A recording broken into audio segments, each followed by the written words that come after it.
কে খায়? এই ওর মা কি ভাববে যে আমার মেয়েটাকে খেতে দেয় না? ভাববে না?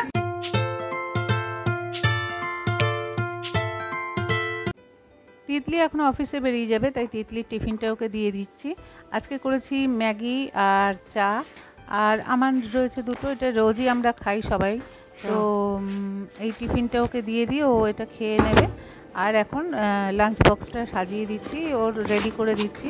আজকে দিয়েছি ভাত, ডাল দিয়ে ভাতটা একদম আমি মানে মেখেই দিই, আর তার সঙ্গে রয়েছে এঁচোড় আর রয়েছে আলু ভাজা, আর চামচটা দিয়ে দিলাম। তো ওর লাঞ্চ বক্সটাও রেডি হয়ে গেল, এবার ওকে দিয়ে আসি। চল।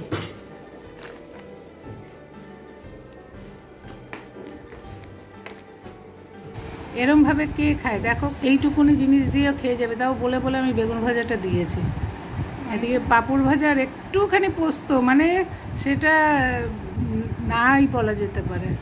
ওইটুকুনি পোস্ত নিয়ে আর পাঁপড় ভাজা দিয়ে খাচ্ছিল, বেগুন ভাজাটা বলার পর নিয়েছে, তাও নিত না। রোজ এরমভাবে খেয়ে যায়, আবার বললে বলবে না আমার এতেই হয়ে যাবে। ওর মা কি ভাববে যে আমার মেয়েটাকে খেতে দেয় না? ভাববে না? না, কিছুই ভাবে না। যাক, তাড়াতাড়ি খেয়ে নে। কটা বাজে? 9:15 বাজে। সকালে লাগে না কিছু।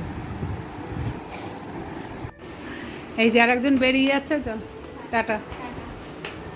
চুলটাকে কোথায় তুলেছে? এই যে চললো এবার। আসবি কটা? 9টায়। কটায় আসবি? চল। হ্যাঁ, এখন বাজে 9:15। এই মেয়ে বেরিয়ে গেল, আমার বড় মেয়ে বেরিয়ে গেল। তো আমার স্নানও হয়ে গেছে, একটু তাড়াতাড়ি স্নান করে নিয়েছি, কারণ আজকে একটু বেরোবো, একটু বেরোনো আছে, একটা জায়গায় নিমন্ত্রণ আছে আমার, তাই তাড়াতাড়ি করে স্নান টান করে নিয়েছি। আর আজকে অক্ষয় তৃতীয়া, শুভ অক্ষয় তৃতীয়া। আমার সকল বন্ধুকে সবাই খুব ভালো থেকো, আজকের দিনটা সবার জীবনে অক্ষয় হয়ে থাকুক, সব ভালো ভালো কাজ করবে, সেই ভালো কাজটাই একদম অক্ষয় হয়ে থাকুক। তো চলো, আজকে আবার বিকেলের দিকে একটু নিমন্ত্রণও আছে, মানে নিমন্ত্রণ বলতে সোনার দোকান, একটা সোনার দোকানে একটা সোনার দোকানে যাওয়া আছে, আর একটা আমার এক বান্ধবী শাড়ির দোকান করেছে, তো সেখানে একটু যাব। মোট কথা হচ্ছে আজকে বিভিন্ন জায়গায় যাওয়ার আছে। অক্ষয় তৃতীয়া উপলক্ষে অনেক জায়গায় অনেক কিছু উদ্বোধন হচ্ছে বা হালখাতা নতুন করে হচ্ছে তাদের আর কি, তো সেইখানে সেই সব জায়গায় যাব। তো যতটা পারবো তোমাদের সঙ্গে শেয়ার করব, তো সঙ্গে থাকো।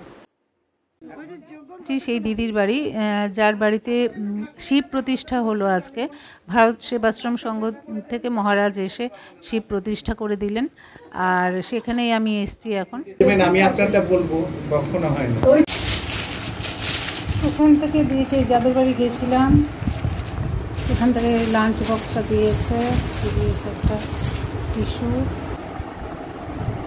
আর এই লাঞ্চ বক্সে ছিল একটু ভেজ ফ্রাইড রাইস, ছিল একটা ভেজ চপ, ভেজিটেবিল চপ আর কি, তারপরে ছিল পনির ছিল, আর ছিল একটা তরকারি, সম্ভবত এটা ওই নবরত্ন বলে না, মানে 9 রকম সবজি দিয়ে যে করে পনির টনির দিয়ে, সেই একটা সবজি ছিল, আর ছিল চাটনি আর মিষ্টি। খুব টেস্টি ছিল খাবারটা, খুবই ভালো ছিল খাবারটা। এরপর সন্ধেবেলা আমি হালখাতা করতে আসলাম সোনার দোকানে। তো এখান থেকে আমি টুকটাক জিনিস অনেক কিছুই বানিয়েছি, তো সেখানেই আসলাম। এটা আমার পাড়ার কাছাকাছি, মানে বাড়ির খুব কাছেই এই সোনার দোকানটা, আর বেশ সুন্দর সুন্দর ডিজাইন এখানে পাওয়া যায়। তো আসলাম, টুকটাক কিছু আমি হয়তো কিনবো। তো এখন তো টাকা জমা করে গেলাম, হয়তো কিছু কিনবো এর পরে এসে। তো এইটুকুনি রইলো আজকের আমার ব্লগ।